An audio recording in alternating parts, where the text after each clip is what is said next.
வணக்கம், நான் கிருஷ்ணராஜ்.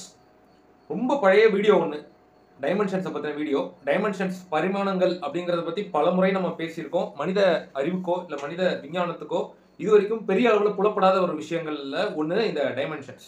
எவ்வளோ டைமென்ஷன்ஸ், இப்போ நம்ம வாழறது 3 டைமென்ஷனல் வேர்ல்டு அப்படின்னு சொல்லி அந்த வீடியோ நம்ம போட்டு 5 இயர்ஸ் முன்னாடி ஒரு வீடியோ போட்டிருக்கோம். அப்பப்போ பீரியடிக்கலாக டைமென்ஷன்ஸை பற்றி நம்ம வீடியோ பண்ணியிருக்கோம்.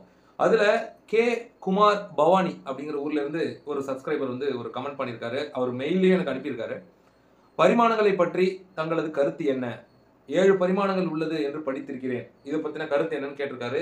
சாரி, அதை நான் இவ்வளோ நாளாக பார்க்கல, ரெஸ்பாண்ட் பண்ணலை. அதுக்கு என்ன மன்னிக்கணும். அது என்னுடைய கவனக்குறைவு தான். அதை இன்னைக்கு கொஞ்சம் விரிவாக பேசலாம். 11 டைமென்ஷன்ஸை பற்றி நம்ம பேசியிருக்கோம்.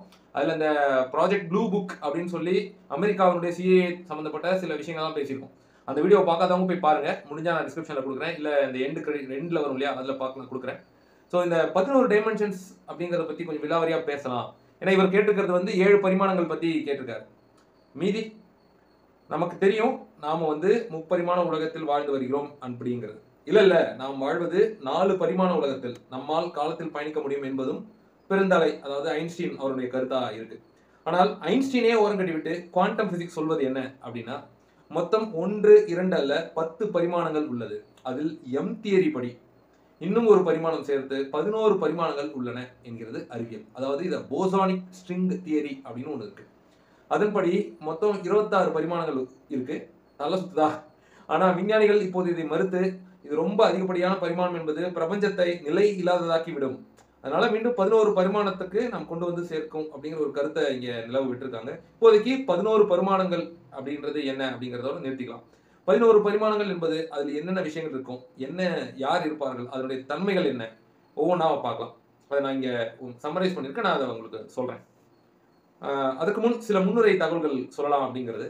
அதுல முக்கியமான ஒன்று, நாம் நினைப்பது போல யூனிவர்ஸ் நாம் வாழும் நாம் காணும் இந்த பிரபஞ்சம் மட்டுமே அல்ல அப்படிங்கிறத நம்ம புரிஞ்சுக்கலாம். இதே போல நாம் வாழாத நாம் காணாத பல பிரபஞ்சங்கள் உண்டு. ஆமாம், எங்கே உண்டு அதெல்லாம்? இதோ இங்கேயே தான். நாம் காணும் இந்த பிரபஞ்சத்தை ஒட்டி நாம் அளக்க முடியாத ஒரு மெல்லிய அடுக்கில் இங்கே அது ஒட்டி இருக்கிறது. ஒரு பிரெட் பாக்கெட்ல ஒன்று மேல ஒன்று பிரெட் ஒட்டி இருக்கும் இல்லையா, அந்த மாதிரி பிரெயின்ஸ்னு சொல்லுவாங்க. ஏன் இப்படி ஒரு சிந்தனை நமக்கு வந்தது சொல்றேன். நமக்கு பிக் பேங் தியரி பற்றி தெரியும். அதாவது ஒரு நினைத்து பார்க்க கூட முடியாத ஒரு புள்ளி அளவில் இருந்துதான் இன்னைக்கு நாம் காணும் இந்த பிரம்மாண்ட பிரபஞ்சம் விரிவடைந்தது. அதுவும் நினைத்து பார்க்க முடியாத அளவு குறைந்த காலவெளியில் அப்படின்றது நமக்கு பிக் பேங்கை பத்தி நமக்கு தெரிஞ்சது. சரி, பிக் பேங்கை நம்ம நம்ப காரணம் என்ன? பெரிய முக்கியமான காரணம் நாம் அறிந்த வரை, ஆராய்ந்த வரை, இந்த பிரபஞ்சம் ஒவ்வொரு வினாடியும் அளவில் ஊதிக்கொண்டே போகிறது. யூனிவர்ஸ் இஸ் எக்ஸ்பேண்டிங், அதுவும் சீரான வேகத்துல அப்படிங்கிறது சொல்ல முடியாது. ஒவ்வொரு வினாடியும் வேகத்தை அதிகரித்து கொண்டே, அதாவது ஆக்சலரேட் பண்ணிக்கொண்டே அது செல்லுது அப்படின்னு சொல்லப்படுது. இதை அப்படியே உல்டாவா கற்பனை செஞ்சு பாருங்க. பிரபஞ்சத்தை வீடியோ எடுத்து அதை ரிவர்ஸ் போட்டு பார்த்தா எப்படி இருக்கும்? எல்லாம் சுருங்கி இந்த பிரம்மாண்டம் ஒரு கட்டத்தில் ஒரு புள்ளியில், அதை சிங்குலாரிட்டி அப்படின்னு சொல்லலாம். இந்த சிங்குலாரிட்டியில் வந்து முடியும் அல்லவா, அதுதான் பிக் பேங். சரி, இப்போ பிக் பேங்கை நம்ப காரணம் உள்ளது. அதே மாதிரி பிக் பேங் ஒன்றும் ஆரம்பம் இல்லை அப்படின்னு விஞ்ஞானிகள் சந்தேகப்படவும் காரணம் இருக்கு. நம்ம இதை பத்தியும் big bang is not the beginning அப்படின்னு வீடியோ பேசியிருக்கோம். அது முக்கியமான காரணம், பிக் பேங் ஏன் ஏற்பட்டது என்ற காரணம். இப்போ இந்த கண்ணோட்டத்தில் பார்க்கும்போது இந்த பிக் பேங் ஆரம்பம் அல்ல, அது ஒரு பெரிய வேற ஏதோ ஒரு பிரம்மாண்டத்தின் சிறு பகுதி. அந்த இன்னொரு பிரம்மாண்டத்தின் நிலையில்லாத ஆற்றல் காரணமாகத்தான் இப்படி வெடித்து நாம் காணும் இந்த பிரபஞ்ச துண்டாக உருவாக்கி இருக்கிறது. எனவே பிக் பேங் என்பது ஒரு முறை மட்டுமே உண்டான ஒரு விஷயம் அல்ல, அது பல முறை நடந்து கொண்டிருக்கும், நடக்க போகும் ஒரு விஷயம். அதில் ஒரு புள்ளியில் உண்டான ஒரு பிரபஞ்சத்தை மட்டும் வைத்துக் கொண்டது, அதை மட்டும்தான் நாம் காண்கிறோம். ஆனால் இருப்பது என்னவோ பல வகையான பிரபஞ்சங்கள், மல்டிவர்ஸ். அவைகள் எல்லாம் ஒளியை விட வேகத்தில் நம்மை விட்டு பிரிந்து இருப்பதால் அவற்றை நாம் ஒருபோதும் தொடர்பு கொள்ளவோ காணவோ இயலாது. சரி, அதை மனதில் வைத்துக்கொண்டு இப்போ நீங்க கேட்ட கேள்வி பரிமாணங்களுக்கு பத்தியும் பேசுறோம். ஃபர்ஸ்ட் பரிமாணம் 0, அதாவது டைமென்ஷன் 0. இப்போது வானத்திலிருந்து, ஜஸ்ட் இமேஜின், வானத்திலிருந்து இறங்கி வந்து உங்க வீட்டு ரூம்ல ஒரு மேஜை, ஒரு டேபிள்ல உட்கார்ந்து ஒரு ஒயிட் ஷீட்டை எடுத்து அதுல ஒரு புள்ளி வைங்க. இதற்கு நீளம், அகலம், உயரம்னு எதுவும் இல்லை. இதனால் ஒரு இடத்திலிருந்து இன்னொரு இடத்துக்கு செல்ல முடியாது. இது ஒரு புள்ளி, அவ்வளவுதான். எனவே இது சுழிய பரிமாணம், அதாவது டைமென்ஷன் 0. அடுத்து பரிமாணம் 1. நீங்கள் வைத்த புள்ளிக்கு துணையாக அருகில் இன்னொரு புள்ளி வையுங்க. அதை ஒரு கோட்டால் இணையுங்க. இப்போது இந்த புள்ளியில் இருந்து அந்த புள்ளிக்கு ஒரு கோடு மட்டும் நகர்ந்து உள்ளது. அதான் ஒற்றை பரிமாணம். இதற்கு நீளம் உண்டு, அகலம் மற்றும் உயரம் இல்லை. இவற்றால் நீளத்தை நகர முடியும், ஆனால் அகலத்தில் அல்லது உயரத்தில் ஒரு கோடு என்பது ஒற்றை பரிமாணம். பரிமாணம் 2. அதே வெள்ளைத்தாளில் உள்ள ஒரு புள்ளி மற்றும் கோடுகளை மறந்துவிட்டு அந்த வெள்ளைத்தாளை உற்று பாருங்கள். அந்த தாளுக்கு நீளம் உண்டு, அகலம் உண்டு, ஆனால் உயரம் இல்லை அல்லவா? இதுதான் 2 பரிமாணம். சரி, 3வது பரிமாணம் போவதற்கு முன் அந்த வெள்ளைத்தாளில் ஒரு வீடும் அதற்குள் எக்ஸ் என்கிற ஒரு மனிதனும், மிஸ்டர் எக்ஸ்னு வச்சுக்கலாம், எக்ஸ் என்கிற ஒரு மனிதனையும் வரைந்து கொள்ளுங்கள். எதற்கென்று அடுத்த டைமென்ஷன்ல சொல்றேன். இப்ப பரிமாணம் 1, 2 நம்ம பேசியிருக்கோம். பரிமாணம் 3, நாம் நம்மை சுற்றி காணும் பொருட்கள் யாவும் முப்பரிமாண பொருட்களே. உங்களை சுற்றி உள்ள நீள அகல உயரம் கொண்ட அனைத்து பொருட்களும் நீங்கள் காணும் ஒரு பந்து, ஒரு டேபிள், மேஜை, காரு, பஸ், மனிதர்கள், நாற்காலி எல்லாமே முப்பரிமாணம் கொண்டது. ஒரு நேர்கோட்டால் எதிர் திசையில் ஒரே திசையில் நகர முடியும். ஒரு இரு பரிமாண பொருளால் நீளம் அகலத்தில் நகர முடியும். ஒரு முப்பரிமாண பொருளால் உயரம் அல்லது ஆழத்தில் நகர முடியும். அதாவது எக்ஸ், ஒய் அண்ட் இசட் நம்ம கிராஃப் ஷீட்ல போடுவோம் இல்லையா, அந்த மாதிரி. சரி, இப்போ ஒரு கேள்வி. உயர் பரிமாண பொருள் அதற்கு குறைவான பரிமாணத்தில் நுழைந்தால் என்ன ஆகும்? அவைகள் அதை எப்படி காணும்? இதையும் நம்ம எக்ஸ்பிளைன் பண்ணியிருக்கோம், வீடியோலாம் பண்ணியிருக்கோம். திரும்ப ஒரு சின்ன ஒரு எக்ஸாம்பிளோட பார்க்கலாம். ஒரு வெள்ளைத்தாளில் மிஸ்டர் எக்ஸ் அவர் வீட்டில், நம்ம ஆல்ரெடி வரையப்பட்டிருக்கு இல்லையா, ஒரு வெள்ளைத்தாளில் மிஸ்டர் எக்ஸ் அவர் வீட்டில் உட்கார்ந்து இருக்காருன்னு வச்சுக்கோங்க. அவரது தாள் உலகம், அந்த பேப்பர் வேர்ல்டு ஒரு 2D வேர்ல்டு. அவரே ஒரு 2D மனிதர் தான். இப்போ அவரது வீட்டுக்கு நாம் முப்பரிமாணம் கொண்ட ஒரு கோலி குண்டை எடுத்து சொல்லுவோம். அவர் அதை எப்படி காண்பார்? அவருடைய பர்செப்ஷன் எப்படி இருக்கும்? ஒரு கோலி குண்டை எடுத்துக்கொண்டு அந்த வெள்ளைத்தாளில் ஒரு பக்கம் நுழைத்து அடுத்த பக்கம் எடுப்பதாக கற்பனை செய்து கொள்ளுங்கள். மிஸ்டர் எக்ஸ் வீட்டை கடந்து செல்லும் கோலி குண்டை அவர் எப்படி காண்பார்? முதல் விஷயம், கோலி பேப்பரை தொடும் வரை அவர் கண்ணுக்கு கோலியே தெரியாது. தொட்ட ஆரம்பத்தில் ஒரு புள்ளியாக அதை காண்பார். கோலி பேப்பரை சரியாக பாதியாக ஊடுருவி இருக்கும்போது கோலியின் விட்ட பகுதியை அவர் இப்போது ஒரு பெரிய வட்டமாக 2Dயில் காண்பார். கோலியின் அடுத்த பக்கம் வெளியேறி செல்ல செல்ல வட்டம் சுருங்கி கொண்டு போவதாக காண்பார். அதாவது மொத்த நிகழ்வையும் அவர் ஒரு புள்ளி, அப்புறம் அதிலிருந்து ஒரு வட்டம் உண்டாகிறது. அந்த வட்டம் பெரிதாக கொண்டே செல்கிறது. ஒரு கட்டத்தில் மீண்டும் சுருங்க தொடங்கி காணாமல் போகிறது. இப்படித்தான் அவர் காண்பார். சரி, நாம் வாழும் இந்த முப்பரிமாண உலகத்தில் ஒரு 4 பரிமாண பொருள், 4th டைமென்ஷனல் ஆப்ஜெக்ட் உள்ளே நுழைந்தால் நாம் எப்படி அதை காண்போம்? நமக்கும் கிட்டத்தட்ட அதே கதை தான். சூன்யத்திலிருந்து, அதாவது ஜீரோலிருந்து திடீரென ஒரு பொருள் உண்டாவதை காண்போம். அந்த 4 பரிமாண பொருள் பெயர் டெசராக்ட். நம்ம மார்வல் ஃபேன்ஸுக்கு தெரியும், அப்புறம் இன்டர்ஸ்டெல்லர் படத்தில் பார்த்தவங்களுக்கு தெரியும். அது வினாடிக்கு வினாடி நிலை இல்லாமல் மாறிக்கொண்டே இருப்பதை நாம் காண்போம். விதவிதமாக அது உருமாறிக்கொண்டே போய் திடீரென அவுட் ஆஃப் வாய்டு, சூன்யத்தில் காணாமல் போவதாக காண்போம். ஸோ 3 பரிமாணத்தை பற்றி சிம்பிளாக எக்ஸ்பிளைன் பண்ணியிருக்கேன், லென்த், பிரெத் அண்ட் ஹைட். இப்போ 4th டைமென்ஷன், இது ஐன்ஸ்டீன் சொன்ன கால பரிமாணம், time as the 4th dimension. இந்த பரிமாணத்தை ஒருவன் எட்டும் போது அவனால் காலத்தில் பயணம் செய்ய முடியும். அவனால் அவனது கடந்த காலத்தை சென்று பார்க்க முடியும். அது மட்டுமல்ல, அதில் தேவையான மாறுதல்களையும் அந்த டைம்லைனை மாற்றி பண்ண முடியும். உதாரணமாக 10 ஆண்டுகளுக்கு முன் ஒரு நாள் உங்களுக்கு ஒரு அரசு வேலை கிடைத்தது. ஆனால் அதில் ஒரு பிரச்சனை, நீங்கள் 5 லட்சம் லஞ்சம் கட்டினால்தான் அந்த வேலை கிடைக்கும் என்ற சூழ்நிலை. நீங்கள் அப்படி ஒரு வேலை எனக்கு தேவையே இல்லை என்று உதறிவிட்டு ஒரு தனியார் நிறுவனத்தில் வேலைக்கு சேர்ந்தீர்கள். ஆனால் இப்போது நீங்கள் அதை நினைத்து வருந்தாத நாள் இல்லை. அதுக்காக லஞ்சம் கொடுத்தது கரெக்ட் நான் சொல்லலை, ஒரு உதாரணத்துக்கு சொல்றேன். பேசாம 5 லட்சம் கொடுத்து சேர்ந்திருக்கலாம், போயிருக்கலாம் அப்படிங்கிற அந்த இன்றைய நிலைப்பாடு இருக்குல்ல, இதை வச்சுக்கும். இப்போ நீங்க 4th டைமென்ஷன்ல பயணிக்க முடிஞ்சா அந்த 10 வருஷத்துக்கு முந்தைய தேதி சென்று இப்போது லஞ்சம் கொடுத்து அரசு அதிகாரியாக ஆகிவிட முடியும். இது சரி, எத்திக்கலா சரின்னு நான் சொல்லலை, ஒரு எக்ஸாம்பிளுக்கு சொல்றேன். நீங்கள் 4வது பரிமாணத்தில் பயணிக்க முடியும் எனில் ஒரு பிரச்சனை தான், ஒரே ஒரு பிரச்சனை தான். இப்போது உங்களுக்கு புதிய கால ரேகை உண்டாகிவிடும், அதாவது நியூ டைம் லைன் அப்படிங்கிறது ஃபார்ம் ஆகிடும். இப்போது நீங்கள் அரசு அதிகாரியாக வாழ்வது இப்போதைய இந்த உலகத்தில் அல்ல, வேற ஒரு பிரபஞ்சத்தில். நீங்கள் ஒரே நேரத்தில் 2 பிரபஞ்சத்தில் இருக்க முடியாது. இதுதான் 4th டைமென்ஷனல் டிராவல்ல இல்ல 4th டைமென்ஷனல் ஆப்ஜெக்ட் இங்க வரதில் இருக்கக்கூடிய பிரச்சனை. பரிமாணம் 5. 5ஆம் பரிமாணத்தில் வசிக்கும் மனிதன் சில சக்திகளை கொண்டிருக்கிறான். அவனால் காலத்தில் பயணிக்க மட்டுமல்ல, காலத்தை கட்டுப்படுத்தவும் முடியும். மேலும் ஒரே நேரத்தில் வேறு வகையான வாழ்க்கையை வாழவும் முடியும். இது கிடைச்சா நல்லா இருக்கும்ல. அவனுக்கு 4ஆம் பரிமாணத்தில் உள்ளவனுக்கான அனைத்து சக்தியும் இருக்கும். கூடவே அதை விட தனிப்பட்ட சில சக்திகளையும் கொண்டிருப்பான். அவனால் 10 ஆண்டுகள் முன் சென்ற அரசு வேலையை வாங்கவும் முடியும். அதே நேரத்தில் இன்னொரு டைம் லைனில் தனியார் நிறுவனத்தில் வேலை பார்க்கவும் முடியும். நம்ம 12B படத்துல வர மாதிரி, பஸ் ஏறினா ஒரு கதை, இறங்கினா ஒரு கதை, அந்த மாதிரி. ஆனால் அவன் இருவேறு வாழ்க்கை வாழ்வது ஒரே பிரபஞ்சத்தில் அல்ல, அது இணை பிரபஞ்சம், parallel universe, மல்டிவர்ஸ். இந்த பரிமாணத்தில் இணை பிரபஞ்ச கான்செப்ட் தொடங்குகிறது. அதாவது 5th டைமென்ஷன்ல தான் இந்த parallel universe அப்படிங்கிற இந்த கான்செப்ட் தொடங்குது. ஆனால் இந்த பரிமாணத்திற்கு என்று ஒரு பிரபஞ்சம், ஒரு சின்ன எல்லை இருக்கிறது. அது என்னவென்றால், அவனால் தனது இருவேறு உலகத்தில் தொடர்பு கொள்ளவே முடியாது. அவன் கடைசி வரையும் தனித்து மட்டுமே பயணிக்க முடியும், தனித்து மட்டுமே இருப்பதாக உணர முடியும். தனது இன்னொரு பரிமாணத்தை அவன் ஒருபோதும் சந்திக்க முடியாது. இதுல சில கிளாஷ் நடக்கும்போது தான் டைம் லேப்ஸ், தேஜாவூர்லாம் நடக்குதுலாம் சில பேர் சொல்றாங்க. அதுல எனக்கு உடன்பாடு இல்லை. ஏன்னா சயின்ஸ் நம்ம பேசிட்டு இருக்கிறோம். தேஜாவுங்கிறது நடக்குது. ஆனா இந்த மாதிரி 5th டைமென்ஷன்ல இருந்து கனெக்ஷனால தான் அப்படின்னு பேரலல் யூனிவர்ஸ்ல இருந்து கனெக்ஷனால தான்லாம் சொல்றாங்க. எனக்கு தெரியல. பெரியசா நமக்கு அதை பத்தி தெரியாத வரைக்கும் நாம அதுல கருத்து சொல்ல முடியாது. இப்போ 6ஆம் பரிமாணம். 6வது பரிமாணத்தில் உள்ளவனுக்கு 5வது பரிமாணத்தில் உள்ளவனுக்கான அனைத்து சக்தியும் இருக்கும். கூடவே அவனுக்கு இல்லாத ஒரு உயர்தர சக்தியும் இருக்கும். அது என்னன்னா, அவனால் காலத்தில் முன்பின் எப்பொழுது வேணாலும் எங்க வேணுமானாலும் பயணிக்க முடியும். அந்த காலத்தை மாற்றவும் முடியும். இருவேறு கால ரேகையில், அதாவது 2 வெவ்வேறு டைம்லைன்ல ஒரே நேரத்தில் வாழவும் முடியும்.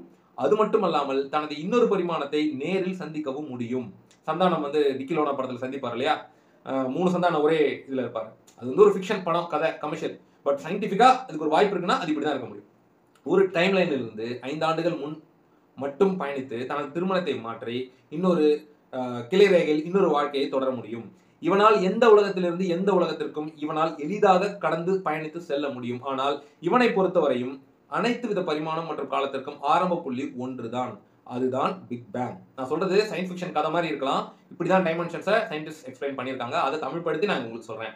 பரிணாமம் 7. இந்த பரிமாணத்தில் வாழக்கூடியவனுக்கு மேலே பார்த்த அனைத்து விதமான சக்தி மற்றும் அதனுடன் சேர்ந்து மிக அதிகப்படியான சக்தியும் இருக்கும். அதன்படி இவன் இணை பிரபஞ்சம் மட்டுமில்ல, முடிவிலி, அதாவது இன்ஃபினிட்டின்னு சொல்றோம்ல, முடிவிலியான எண்ணிக்கை கொண்ட பிரபஞ்சத்தால் இவனால் முடிவிலியான கணக்கற்ற வாழ்க்கையை ஒரே நேரத்தில் வாழ முடியும். தனது கணக்கற்ற பரிமாணங்களை சந்திக்க முடியும். முடிவிலியான உலகங்களுக்கு பயணிக்க முடியும். மேலும் இன்னொரு சிறப்பு, இவனை பொறுத்தவரை பிக் பேங் மட்டுமே ஆரம்பம் அல்ல, மிகப்பெரிய ஒரு எக்ஸிகியூஷன், ஒரு செயல் திட்டத்தில் ஒரு சிறு துளிதான் அந்த பிக் பேங்கும் இந்த நமது கண்ணற்ற பிரபஞ்சமும் அப்படின்னு சொல்றாங்க. ஸோ பரிமாணம் 7ங்கிறது நம்மளால கணக்கிடவே முடியாத அளவுக்கு இன்ஃபைனட் யூனிவர்சஸ், இன்ஃபைனட் ரியாலிட்டிஸ்ல ஒரு மனுஷன் இருந்தா எப்படி இருக்கும், அது பரிமாணம் 7, 7th டைமென்ஷன் சொல்றாங்க. பரிமாணம் 8, 8th டைமென்ஷன். இந்த பரிமாணத்தில் இருப்பவர்களுக்கு எந்த விதமான உருவமும் வடிவமும் இருக்காது. அவர்கள் இருப்பார்கள். உதாரணமாக நம் விஆர்னு சொல்றோம்ல, விர்ச்சுவல் உலகத்துல, விஆர் விர்ச்சுவல் ரியாலிட்டி. இந்த விர்ச்சுவல் உலகில் உள்ள மனிதர்களை அல்லது ஒரு வீடியோ வடிவில் உள்ள காட்சிகளை நாம் தகுந்த கருவி கொண்டு காண முடியும். ஆனால் அவைகள் இருப்பது மின்காந்த வடிவ உலகத்தில். நம்மை சுற்றி உள்ள வானொலி, ரேடியோ வேவ்ஸ் அண்ட் தொலைக்காட்சி ஒளிபரப்பை, டிவி பிராட்காஸ்ட்டை நம்ம கற்பனை பண்றோம். அதுல வந்து உங்க அறைக்குள்ள எத்தனை விதமான மின்காந்த வடிவங்கள் இப்பொழுது நடமாடிக்கொண்டிருக்கின அப்படிங்கறத நீங்க இமேஜின் பண்ணி பாருங்க. மொபைல், இப்போ நீங்க இந்த யூடியூப் பார்க்கறதுமே ஒரு வகையான எலக்ட்ரோ மேக்னெட்டிக் கனெக்டிவிட்டி தானே, இன்டர்நெட் அப்படிங்கிறது. ஸோ இது எல்லாமே இன்னைக்கு இப்போ பேரலா நடந்துட்டு இருக்கு. ஆனா எதையாவது நம்ம தொட முடியுமா அல்லது உணர முடியுமா, இல்ல அவர்களுடன் பேச முடியுமா? முடியாது இல்லையா? அது மாதிரிதான் 8th டைமென்ஷன், 8வது பரிமாணத்தில் வசிக்கும் மனிதர்கள்னு சொல்லாமான்னு தெரியல, இறந்து போனவங்களா இருக்கலாம், இல்ல கடவுளர்கள், தேவதைகள் இப்படி இருக்கலாம். 8வது பரிமாணத்தில் இருக்கக்கூடிய மனிதர்களை நாம் வடிவமாக பார்க்கவோ தொடவோ முடியாது. ஆனால் அவர்கள் வடிவமற்று நீக்கமர நிறைந்து உங்களை எளிதாக கண்காணிக்க முடியும். இதை சொல்லுவாங்கல்ல நம்ம ஊர்ல, உருவமா அழிஞ்சு போயிட்டாங்க ஆனா அருவமா இங்கதான் இருப்பாங்க. அப்படி எங்க அம்மா இறந்தப்பல இருந்து நானும் இந்த வார்த்தைகளை பார்த்திருக்கேன், உணர்ந்துட்டு இருக்கேன் இன்னைக்கு வரைக்கும். மேலும் தேவைப்படும் போது தனது வடிவங்களை அவர்கள் மாற்றிக்கொள்ளவும் முடியும். நான் சொல்றது எல்லாமே கதை மாதிரி இருக்கலாம், சயின்டிபிக் பெர்ஸ்பெக்டிவ்ல மட்டுமே நான் இங்க பேசிட்டு இருக்கேன். டைமென்ஷன் 9, பரிமாணம் 9, 9வது பரிமாணத்தில் உள்ளவன் அளவற்ற சக்திகளை கொண்டவன். அவனால் முடிவிலியாக இருக்கும் பிரபஞ்சத்தில் கணக்கற்ற வாழ்க்கை எந்த வடிவமும் இல்லாமல் வாழ முடியும். மேலும் இந்த முடிவிலியான பிரபஞ்சத்தில் மொத்த டைம்லைன்ல, மொத்த காலரேகையில் எந்த இடத்திலும் இவனால் பயணிக்க முடியும். எந்த ஒரு ஆரம்ப புள்ளிக்கோ இறுதி புள்ளிக்கோ இவனால் சென்று வர முடியும். காலவெளி தடை இல்லாமல் எந்த ஒரு பிரபஞ்சத்திலும் உள்ள எந்த ஒரு காலகட்டத்திலும் உள்ள யாரையும் இவனால் சென்று சந்தித்துக் கொள்ள முடியும். காலத்தில் மாற்றத்தை செய்ய முடியும். நிறைய இந்த மார்வல் ஸ்டுடியோ சம்பந்தப்பட்ட படங்கள்ல நீங்க இதெல்லாம் பார்த்திருப்பீங்க. மல்டிவர்ஸ் ஆஃப் மேட்னஸ்ல எல்லாம் இதெல்லாம் தான் சயின்டிபிக்கா உருவி எடுத்து அவங்க படமா எடுக்கிறாங்க. அடுத்தது பரிமாணம் 10, 10th டைமென்ஷன். இங்கே இப்போது இந்த கட்டத்தில் முடியாதது அப்படிங்கிற வார்த்தை கிடையாது. இங்க அனைத்தும் முடிக்கும் வல்லமை கொண்ட ஒருவன் இருக்கிறான். அவனால் மொத்தமாக பிரபஞ்சத்தின் அனைத்து விதிகளையும் கட்டுப்படுத்த முடியும். பிரபஞ்சத்தில் எதை வேண்டாமானாலும் அவனால் மாற்றி அமைக்க முடியும்.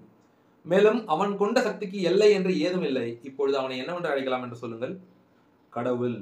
உடனே கடவுள் இல்ல, கடவுள் அப்படிங்கிற ஒரு நாத்திகவாதம், கடவுள் இயற்கை அப்படின்னு நம்ம சொல்றோம். நான் என்ன சொல்றேன், கடவுள் அப்படிங்கிற ஒரு கான்செப்டே இந்த டைமென்ஷனல் சயின்ஸ் மூலமா நம்ம புரிஞ்சுக்கலாம்ன்றதான். கடவுள்னு ஒன்று இருந்தா அது உங்களையும் என்னை மாதிரிலாம் இருக்காது. ஆர்கானிக் வேவ் ஃபார்மா, ஆர்கானிக் பாடி ஃபார்மா, ஒரு கார்பன் பேஸ்டோ இல்ல சிலிகான் பேஸ்ட் ஏலியனாவோ இருக்காது. ஸோ கடவுள் அப்படிங்கிற அந்த தன்மையோ, அந்த இன்டெலிஜென்ட், அந்த என்ன சொல்லலாம், நான் ஹியூமன் இன்டெலிஜென்ஸ்னு சொல்றாங்க. அது மனித அறிவுக்கு அப்பாற்பட்ட இல்ல மனிதன் சாராத ஒரு புத்திசாலித்தனம். இதுதான் நான் ஹியூமன் இன்டெலிஜென்ஸ். இந்த நான் ஹியூமன் இன்டெலிஜென்ஸ்ங்கிறது 10th டைமென்ஷன்ல இருக்கக்கூடும். 10th டைமென்ஷன்ல இருக்கிற அந்த விஷயம் கடவுள் தன்மை அப்படின்னு நம்ம சொல்லலாம். நாம் இப்போ கிறிஸ்டியன்ஸ் வந்து இதை வந்து பிதான்னு சொல்லிக்கலாம். முஸ்லிம்ஸ் வந்து அல்லாஹ், உருவமற்றவன் சொல்றாங்க இல்லையா? நிறைய மேட்ச் ஆகுது பாருங்களேன். ரிலிஜனும் இதுவும் நிறைய மேட்ச் ஆகுது. இங்கே சிவன் தன்மை, சிவத்தன்மை, சிவம் அப்படிங்கிறது லிங்கத்தையோ இல்ல இந்த நடராஜர் சிலையோ நான் குறிக்கல. அந்த சிவன் தன்மை அதுவும் இதே தான். எல்லா மதத்திலையும் அந்த கடவுள் தன்மைன்னு சொல்றது இதுதான் அப்படிங்கறத நான் புரிஞ்சுக்கிறேன் என்னுடைய பர்செப்ஷன்ல. ஸோ இது வந்து ஒரு அல்டிமேட் எக்ஸ்ட்ரா எப்படி சொல்றது, நம்மளை விட ஒரு சூப்பர் நேச்சுரல் ஃபோர்ஸ். அடுத்தது 11வது பரிமாணம் 11th டைமென்ஷன். கடவுளையும் தாண்டி இங்க யார் இருக்கிறா அப்படின்னு ஒரு ஆர்வமா இருப்பீங்கல்ல.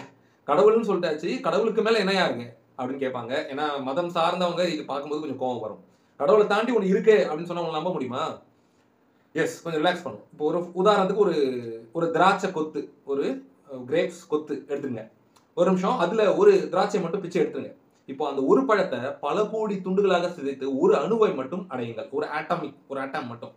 இதோ இந்த திராட்சை, அதுக்குள்ள இருக்கக்கூடிய உட்கரு, அதுல இருக்கக்கூடிய எலக்ட்ரான், அந்த கரு, அந்த நியூக்ளியஸ எலக்ட்ரான் சுத்தி வந்துட்டு இருக்கு.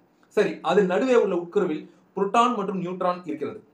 அதில் புரோட்டானை மட்டும் எடுத்துக்கொண்டு அதை இன்னும் சிதைத்து சின்னதாக்குங்க. இப்பொழுது நாம் காண்பது குவார்க்ஸ் அப்படின்னு சொல்லப்படக்கூடிய ஒரு அணுவினுடைய உட்கருக்குள்ள இருக்கக்கூடிய ஒரு உட்பொருள் குவார்க்ஸ். இதுக்கு நீங்க சயின்ஸ் ஸ்டூடெண்டா இருக்கணும்னு அவசியம் இல்லை. சயின்ஸ் ஸ்டூடெண்ட்ஸ் மட்டும் தான் புரியும் அப்படிலாம் இல்லை. சிம்பிளா சொல்றேன்.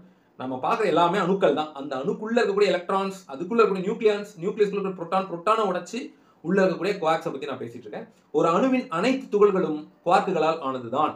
ஆனால் இந்த பாழா போன ஸ்ட்ரிங் தியரி இருக்குல்ல, அதோட நிக்கல. அந்த குவார்க்கையும் பிளந்து அதை பிரிச்சு கடைசியில் எஞ்சி நிற்பது என்ன என்று பார்த்தா, இதில் எஞ்சி நிற்பது ஸ்ட்ரிங் என்ற ஒரு அதிரும் இழைன்னு நம்ம தமிழ்ல டிரான்ஸ்லேட் பண்ணலாம். எனக்கு தெரிஞ்ச தமிழ் வச்சு நான் சொல்றேன். ஸ்ட்ரிங் அப்படிங்கிறது ஒரு வைப்ரேஷனரி ஸ்ட்ரிங்ஸ், அதிரும் இழை, ஒரு மெல்லிய இழை, கண்ணுக்கு தெரியாத, உணர முடியாத. அது எதனால் ஆனது, எங்கிருந்து வந்தது என்ற கேள்விக்கு இப்போது விஞ்ஞானிகளிடம் விடையில்லை.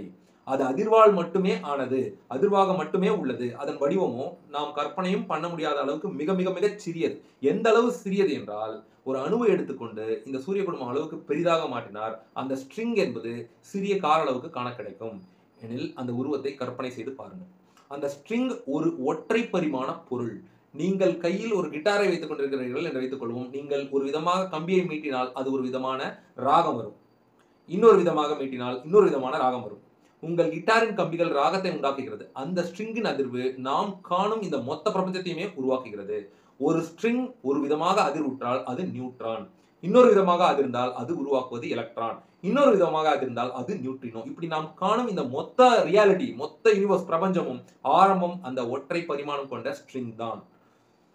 ஆம், நாம் காணும் பிரபஞ்சத்தின் ஆரம்ப அதிர்வுகளை கொடுப்பது ஒரே ஒரு ஒற்றை பரிமாண ஸ்ட்ரிங் தான். ஸ்ட்ரிங் தியரி மொத்தம் 10 பரிமாணங்களை மட்டுமே கொண்டது. ஆனால் 11வது பரிமாணத்தை கொண்டு வருவது எம் தியரி அப்படிங்கிற ஒரு கான்செப்ட். இப்போ இங்கே ஒற்றை பரிமாணம் கொண்ட ஸ்ட்ரிங் அல்ல, மாறாக அதிர்வது பல பரிமாணம் கொண்ட பிரெயின்ஸ். நான் முதலே சொல்லியிருந்தேன், பிரெட் மேல ஒன்று பிரெட் அடிக்க இருக்க வச்சிருக்க மாதிரி ஸ்ட்ரிங் தியரிக்குள்ள 5 உட்பிரிவு இருக்கு. அவை அனைத்தையும் உள்ளடக்கி எம் தியரி, அதாவது 11th டைமென்ஷன் 11வது பரிமாணத்தை சிபாரிசு செய்கிறது ஸ்ட்ரிங் தியரி. கணிதத்தில், மேத்தமேட்டிக்ஸ்ல திணறும், இது ஒரு மேத்தமேட்டிக்கல் ஒரு பேரடாக்ஸ்னு சொல்லலாம். கணிதத்தில் திணறும் இடத்தை சரி செய்து தீர்வளிக்க எம் தியரி 11 அப்படின்னு சொல்லுவாங்க. எம் தியரி 11வது பரிமாண கான்செப்டை கொண்டு வருகிறது. ஆனால் அதுவும் கூட ஒரு கட்டத்தில் திணறி நிற்குது. இப்போ வரைக்கும் மனுஷங்களுடைய புரிதல் இவ்வளவுதான். உயர் பரிமாண கோட்பாடுகள் கேட்க கேட்க கற்பனை கதைகள் போல இருந்தாலும் அவற்றை முழுவதாக கற்பனை என்று ஒதுக்கிவிட முடியாது. அப்படி ஒதுக்குனீங்கன்னா நீங்க முட்டாள். சில பேர் சயின்ஸ் பேசுறோங்கிற பேர்ல மற்றவங்க சொல்ற சில விஷயத்த அஃபெண்ட் பண்றாங்க. உனக்கு தெரியாத நீ வந்து சூடோ சயின்ஸ் சொல்ற, ஓகே, அது பிரச்சனை இல்லை. ஆனா அன்னைக்கு சயின்ஸ் ஃபிக்ஷனா இருந்த பல விஷயங்கள் இன்னைக்கு சயின்ஸா மாறி இருக்கு. அப்படி ஒரு விஷயமா தான் நான் இதை பாக்குறேன். நான் ஏன் இப்படி சொல்றேன் அப்படின்னா, நிறைய ரொம்ப ஃபேமஸான யூடியூபர்ஸ் இந்த ஒரு ஒரு வழக்கத்தை வச்சிருக்காங்க. இதுதான் சயின்ஸ், நாங்க தான் சயின்ஸ் கத்தாரு. அப்படிலாம் ஒன்றும் கிடையாது. கார்த்திக் சுப்ராஜ் சொல்ற மாதிரி இந்த பூமி யாருக்கும் அவன் அப்பா வீட்டு சொத்து கிடையாது. அந்த மாதிரி சயின்ஸை யார் வேணாலும் எக்ஸ்ப்ளோர் பண்ணலாம். புது புது புது புது கண்டுபிடிப்புகள் தொடர்ச்சியா வந்துகிட்டே தான் இருக்கும். இன்று பிராக்டிக்கலாக முழுதாக நிரூபிக்கப்படாதவை அவைகள் என்றாலும் தியரி வடிவில் அவற்றுக்கு பல ஆதாரங்கள் ஆய்வாளர்கள் கண்டுபிடித்துக் கொண்டுதான் இருக்கிறார்கள். மேலும் மியூவான்ஸ் MUONS, நானும் இதை பேசியிருக்கேன், நம்மளும் இதை பேசியிருக்கோம். மேலும் மியூவான் போன்ற குறைந்த ஆயுள் கொண்ட துகளை ஹைட்ரான் கொலைடர் சொல்றோம். ஸோ ஹைட்ரான் கொலைடர் முடக்கி தமிழ்ல இது வந்து தமிழ் படித்திருக்கேன். ஹைட்ரான் கொலைடர் நீங்க புரிஞ்சுக்கலாம். அவற்றின் ஆயுள் காலம், லைஃப் டைம் அதிகரித்ததை கொண்டு ஐன்ஸ்டீன் டைம் டைலேஷன் கான்செப்டை பிராக்டிகலாகவும் நிரூபித்திருக்கிறார்கள். ஒரு சிறிய துகளை டெலிபோர்டேஷன் செய்து காலவெளியை கடப்பதை சாத்தியமாக்கி இருக்கிறது சைனா. இதை பத்தி நம்ம பேசியிருக்கோம். இங்க ஒரு பொருளை மறைய வச்சு வேற ஒரு இடத்துல அதை காமிக்கிறது. இன்று சிறிய அணுத்துகள் அளவில் நிரூபணமாகி கொண்டிருக்கும் உண்மைகள் நாளை நாம் காணும் 3D உலகத்தில் நிரூபிக்கப்படலாம். மனிதன் 3 பரிமாணத்தை கடந்து தனது அடுத்த பரிமாணமான 4வது பரிமாணத்தை அடைந்து ஐன்ஸ்டீன் சொன்ன காலத்தில் பயணிப்பதற்கே இன்னும் ஒரு 500 அல்லது 1000 ஆண்டுகள் அது தேவைப்படும் என்பது என் கருத்து. 11 பரிமாணங்களுக்கும் தன்னை எப்போது மனித குலத்துக்கு ஆதாரப்பூர்வமாக வெளிப்படுத்த வேண்டும் என்பதை மனிதர்கள் காலத்தில் காத்து கொண்டிருந்துதான் காண வேண்டும். நன்றி. இன்னொரு புதிய சிந்தனை தூண்டும் காணொளியில் சந்திப்போம். இந்த கேள்வியை கேட்ட பவானி வாசகர் சப்ஸ்கிரைபர் கே குமார் அவர்களுக்கு நன்றி. இன்னொரு புதிய சிந்தனையை தூண்டும் அறிவியல் காணொலியில் சந்திப்போம். உங்கள் அனைவருக்கும் நல்லதே நடக்கட்டும், நலமே சொல்லட்டும். நன்றி.